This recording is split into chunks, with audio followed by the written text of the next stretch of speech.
فنانka Suldaan Seyraar xafladda uu ku dhigay Toronto waxay ahayd xaflad weyn. xafladdaas markii ay dhacday ka bacdi falanqeyn ayaa baraha bulshada ka bilaabatay. waxaa lagu arkay muuqaal uu sameynaya calaamad loogu tilmaamay inay tahay calaamad shaydaaminta. What?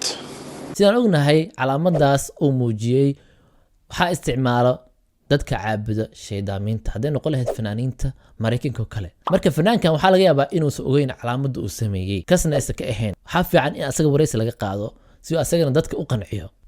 sidoo kale waxaa si weyn u isticmaali jiray calaamadaas DJ Subeer kaasoo loogadiisa xataa ay u ahayd calaamadaas sidoo kale gacmaha ka sameeyay jiray. marka saaxiibkiisa u dhawaayay ayaa waxba sameeyay jiray laga yaabo inuu ka soo mangooriyay. marka fanaan tahay oo aad sameynaysid calaamad ay sameeyaan dadka caabuda shaydaaminta qaasatan fanaaniinta aan ognahay Mareykanka ay ku badan yihiin ay sameeyaan markaste wayna qirteen wana og yihiin inay calaamadaas tahay calaamad shaydaan wayna u sameeyaan si kas ah. marka qofka Soomaaliya hadduu sameeyo asagoo ogeyn dhibaato ayaa soo gaari karto maadaama baraha bulshada hadda wax kasta la falanqeynayo oo dadka ay dhahayaan qofku saas waa la aflagaadeena wax kasta lagu sameyn karaa qofka.